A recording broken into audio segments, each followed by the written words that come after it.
Olá, hoje é segunda-feira, antevéspera de Natal, dia 23 de dezembro de 2024, e eu estou aqui com você no bloco de notas pelo Correio Brasiliense. Eu sou Diego Amorim e hoje nós temos principais anotações do dia a serem feitas com você. Tivemos operação da Polícia Federal que está mirando um esquema de corrupção envolvendo as tais emendas parlamentares.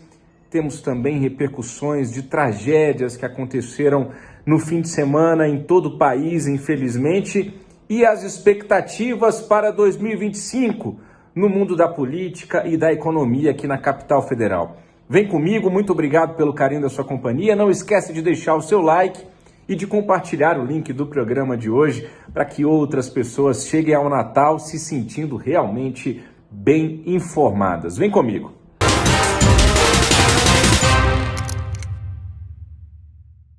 Muito bem, a gente começa com uma anotação muito importante no âmbito da Polícia Federal. Anota aí no seu bloco de notas, hein?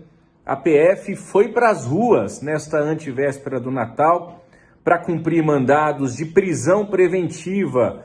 Entre os alvos estão o vice-prefeito do município baiano de Lauro de Freitas, Vidigal Cafezeiro, ele que é do Partido Republicanos, além do secretário de Mobilidade Urbana da Prefeitura de Vitória da Conquista, também na Bahia, chamado Lucas Dias. A investigação colheu indícios de que eles receberam pagamentos de propina de um grupo de empresários, todo esse esquema desviando emendas parlamentares, segundo a Polícia Federal.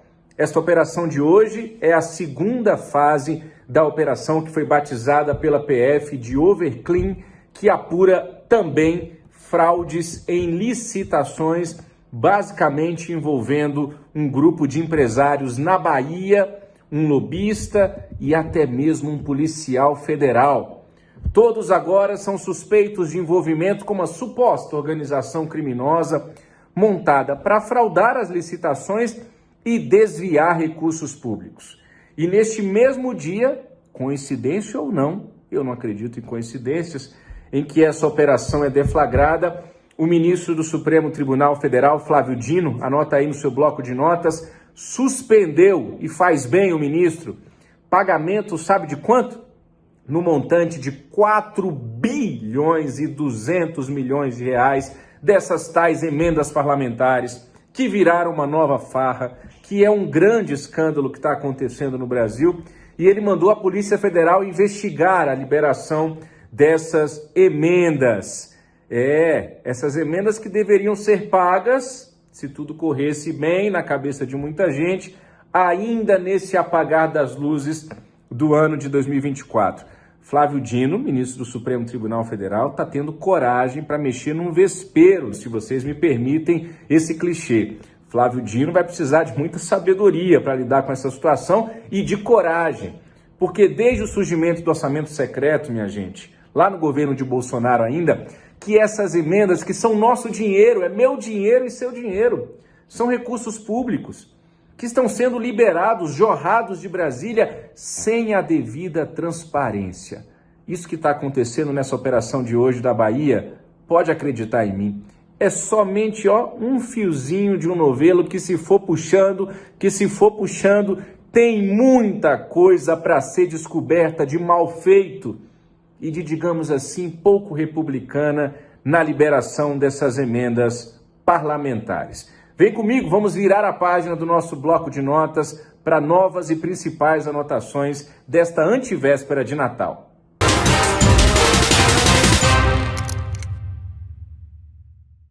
Muito bem, hoje é segunda-feira, a gente está começando uma nova semana, semana com Natal no meio, semana com esse grande feriado. Muita gente já desacelerou, já parou, mas nós estamos aqui juntos fazendo as anotações no bloco de notas pelo Correio Brasiliense. Eu preciso pedir que você anote aí agora, infelizmente, repercussões de pelo menos 3 grandes tragédias que nós tivemos nesse fim de semana. Primeiro, um dos maiores acidentes rodoviários da história do Brasil.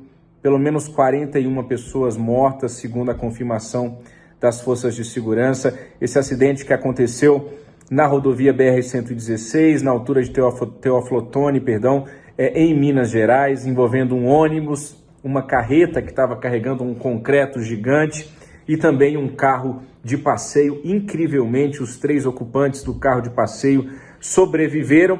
As investigações estão em andamento, os corpos começam a ser liberados. O caminhão basicamente explodiu, pegou fogo, mas ainda assim também tivemos sobreviventes no ônibus. O motorista da carreta, até o momento em que eu gravo esse vídeo, é considerado foragido. Há aí 2 versões. Segundo a polícia, o bloco de concreto teria caído dessa carreta, atingindo o ônibus e provocando o acidente. Mas há uma outra versão que foi dada pelos 3 ocupantes do carro, que falam em uma possível explosão de um dos pneus, um estouro de um dos pneus do ônibus. Esse carro de passeio que estava atrás desse ônibus. Nós tivemos outra tragédia também nesse fim de semana, que foi a queda de uma aeronave de pequeno porte. 10 pessoas morreram, de uma mesma família.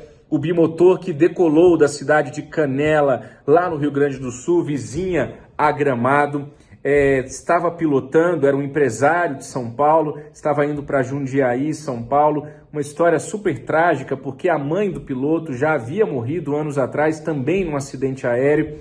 O tempo não era bom naquele momento, final de ano, muito frio, muita neblina, muita chuva no sul do país. Ainda assim, o piloto decolou com toda a sua família, incluindo 2 crianças, e pouco depois da decolagem, o avião caiu sobre a Avenida das Hortênsias, uma das principais avenidas da cidade turística de Gramado. Infelizmente, ninguém sobreviveu. A Polícia Federal, a CENIPA, ligado ao Comando da Aeronáutica, também investigando esta tragédia.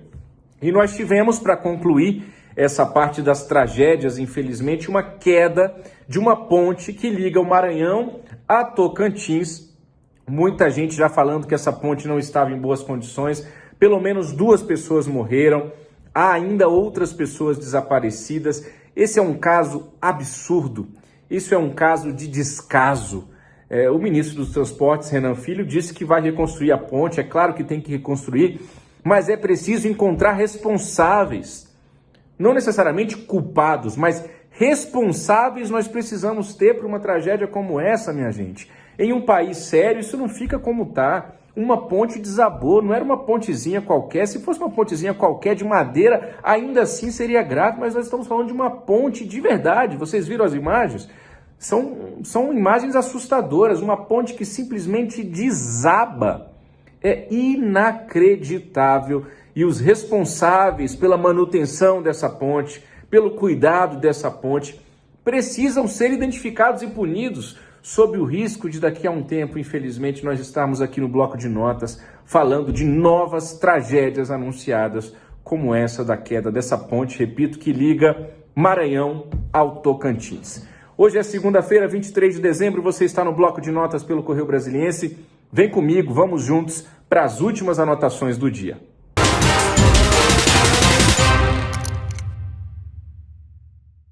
Muito bem, muita coisa acontecendo na política, hein? E na economia também aqui na capital federal, nessa reta finalzinha, aqui nessa reta final do ano. Eu conto para você que o Congresso Nacional, na semana passada, conseguiu concluir ali a aprovação do pacote fiscal apresentado pelo governo Lula. Tá certo que o pacote foi desidratado. Fernando Haddad disse que vai ter um impacto de R$1 bilhão nesses cortes, conforme na comparação com o que ele tinha anunciado inicialmente. Já o mercado financeiro vê um impacto muito maior.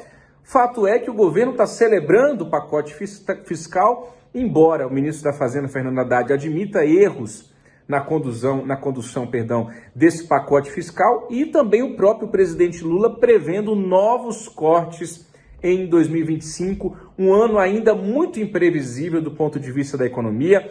Gabriel Galípolo, indicado por Lula, vai assumir a presidência do Banco Central no lugar de Roberto Campos Neto e já vai assumir com a pressão de uma expectativa de novas altas da taxa Selic, a taxa básica de juros, que deve crescer mais 2 pontos percentuais aí, chegando a 14,25% ao ano no início de 2025, e com o peso da inflação, que muito provavelmente vai fechar 2024 acima da meta estipulada, e com a pressão do dólar, que bateu 6,30, chegou a bater 6,30 no final de 2024, nós vamos sentir o impacto desse aumento do dólar nos preços, a economia dolarizada, você sabe disso, nos próximos meses. Na política, nós temos uma reforma ministerial à vista. Toda virada de ano de qualquer governo se fala em possíveis mudanças na esplanada dos ministérios, mas parece que dessa vez a coisa vai acontecer mesmo. O Centrão, claro, continua pedindo mais espaço para o governo Lula aqui na esplanada. E nós temos duas novidades aqui. Uma não são bem novidades, 2 pontos para a gente ressaltar. A PEC da segurança, a proposta de emenda constitucional da segurança, o governo está tentando costurar com os governadores. A novidade que eu digo esquece essa PEC da segurança no primeiro trimestre, pelo menos, de 2025. A coisa não anda, está travada. Os governadores têm muitas críticas à forma como essa PEC está sendo conduzida pelo ministro da Justiça e Segurança Pública, Ricardo Lewandowski. Eles defendem que tem que mudar a legislação.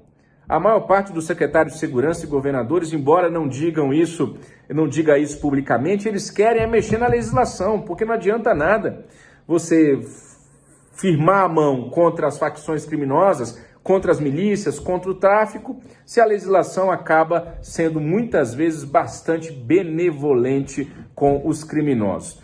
Outra questão o projeto de lei, o PL dos aplicativos, você se lembra disso? Que mexe com Uber, iFood, essas empresas todas que surgiram nos últimos anos.